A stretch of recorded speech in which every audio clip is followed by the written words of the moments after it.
কিন্তু দেশবাসী আপনাদেরকে শাহবাগ থেকে আমি সরাসরি দেখাচ্ছি, আপনারা আমার সঙ্গে যুক্ত থাকুন। এখানে প্রচুর উৎসুক জনতা, দেখেন অনেক জনতা আছে, অনেক অনেক পরিমাণ জনতা এখানে আপনারা আছে। আপনাদেরকে দেখানোর জন্য চেষ্টা করছি। এই উৎসুক জনতা আপনারা এবং পুলিশ এবং অনেক সাংবাদিক এখানে আছে। এই উৎসুক জনতারা আপনারা ভোটের লাস্ট ফলাফল জানার জন্য এনারা সবাই আছেন, আমরাও আছি আপনাদের সঙ্গে যুক্ত। আপনাদেরকে আমি দেখাচ্ছি একটা জলকামানের গাড়ি ভিতরে প্রবেশ করছে, জলকামানের গাড়ি ভিতরে প্রবেশ করছে। এখন এই যে জলকামানের গাড়িটা সামনে আসছে, এখন জানি না কী করবে এরা, এদের ভিতরে কী উদ্দেশ্য, লক্ষ্য উদ্দেশ্য পুলিশের। এই যে জলকামানের গাড়িটা সামনে রাখা হয়েছে। এখন কী কারণে জলকামান গাড়ি প্রবেশ করানো হয়েছে আমরা জানি না। এখন প্রচুর উৎসুক জনতা এখানে পুলিশ চতুর্দিকে দেখেন, পুলিশ ভরা। এখানে আপনাদেরকে দেখানোর জন্য চেষ্টা করছি, আপনারা আমার সঙ্গে যুক্ত থাকুন এবং এখানে আপনারা থাকেন, আপনারা এখানে আমাদের সঙ্গে যুক্ত থাকুন। এবং যারা আজকে ডাকসু নির্বাচনকে কেন্দ্র করে ঢাকা ইউনিভার্সিটিতে প্রচুর নিরাপত্তার ব্যবস্থা করা হয়েছে। ডাকসু নির্বাচন এই 12টার মধ্যে হয়তো আমরা ফলাফল পেতে পারি। বর্ডার গার্ড বাংলাদেশ পুলিশ কিছু বের হয়ে যাচ্ছে, এদের ডিউটি শেষ। এখন আমরা এই বর্ডার গার্ড পুলিশ চলে যাচ্ছে এখন। আর একটা জলকামানের গাড়ি দেখা যাচ্ছে, সামনে একটা জলকামানের গাড়ি রাখা হয়েছে। জলকামানের গাড়ি দেখুন, জলকামানের গাড়ি এখন জলকামানের গাড়ি পুলিশ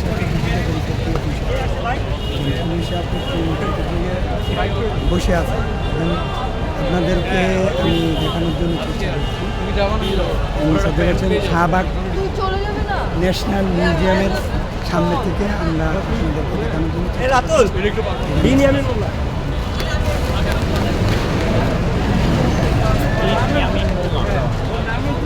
আপনারা দেখছেন একটা ভিডিওতে যখন সুইমিং করলে সেখানে যাই, সেখানে মামুন স্যার নিজে এসে আমাকে ঢুকতে দেন, বলে ঢোকা যাবে না।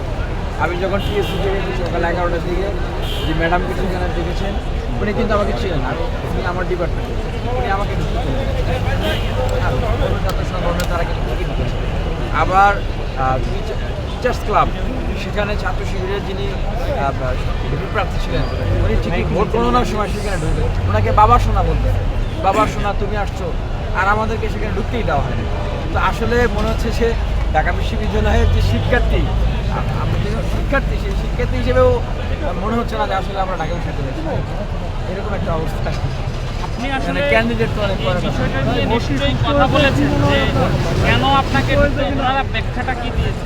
দেখেন, শুরুতে যখন গিয়েছিলাম তখন বলছে যে কাউকে ঢুকতে দেওয়া হবে। এখন প্রশ্ন যে বিশ্ববিদ্যালয় প্রশাসন 11 মাসের ছাত্র সংসদ নির্বাচন দেয় নাই, আমরা ফাইট করে ডাকসু নিয়ে আসছি। আমি নিজে আমার তাদের উপরে ভরসা রেখে আমি কি চোখ বন্ধ করে বাইরে বসে করি তারা সুন্দর নির্বাচন করে দেবে? যার ফলাফল তো আমরা দেখলাম যে কোথাও হচ্ছে টিক মেরে রাখা, সাদিক বললেন ছাত্র দলের টিক মেরে রাখা, আবার আমরা দেখলাম ছাত্র শিবিরে তাদের টিক মেরে রাখা। তো এই যে অবস্থা, তাহলে কী করলো তারা সেখানে অন্ধকারে ব্যাকডোরে, যেখানে আমাদেরকে যেতে দেওয়া হয়নি। এখন আপনাদের অবস্থান কি? আপনারা কি নির্বাচন মানে মেনে নিচ্ছেন নাকি প্রতিক্রিয়াটা যদি বলতেন? দেখেন, যেহেতু ছাত্র সংসদ নির্বাচন, এই বিষয়ে আমরা নিজেরাও আলোচনা করছি, কথা বলছি। আর যা হয়েছে সারাদিন আপনি দেখবেন যে ভিতরে ঢুকতে দেওয়া হয় না, সাংবাদিকদেরকে যেতে দেওয়া হয় না, এলইডি স্ক্রিন বন্ধ হয়ে যায়, ভিতরে অন্ধকারের ভিতরে কী হয় এটা আল্লাহ জানে, আর ওনারা জানে, আমাদেরকে ঢুকতে দেওয়া হয় না। এগুলো আসলে কী? হ্যাঁ, কতক্ষণ বন্ধ ছিল? কোনোটা 15 মিনিট, 20 মিনিট, একবার না কয়েকবার করে বন্ধ হয়ে গেছে। ভিতরে ওনারা কী করছেন এটা তো ওনারা জানেন। আবার টিএসসি সেখানে সাংবাদিকদেরকে ডেকে, যেখানে বাক্স তোলার কথা, সেখানে সাংবাদিকদেরকে মূলধারার মিডিয়া ছাড়া তাদেরকেও সেখানে ডাকা হয় না। তো এটারও ওনারা কী করলেন সেটা ওনারাই জানেন। যেহেতু আমাকে কেন্দ্রে ঢুকতে দেওয়া হয় নাই, তার নির্বাচন ভালো হয়েছে না মন্দ হয়েছে, স্বচ্ছ হয়েছে না অস্বচ্ছ হয়েছে, কাউকে না আই ডিসক্লেয়ার, আমি কীভাবে বলবো বলেন? আমাকে তো ঢুকতেই দেওয়া হয় না, আমি কীভাবে বলতে পারবো? এখন অবস্থান কি আপনার? মানে অনেকে তো নির্বাচন, আমরা দেখছি একজনের হচ্ছে কিনা বা আমরা নিজেরা আলোচনা করছি বিষয়টা, তা আমাদের সিদ্ধান্ত বা মতামত আনুষ্ঠানিকভাবে আমরা আপনাদেরকে পরে জানাবো। তবে দিনভর যে নাটকীয়তাগুলো আপনারা দেখেছেন, সেই নাটকীয়তাগুলো আসলে আমাদেরকে নিয়ে করা হয়েছে।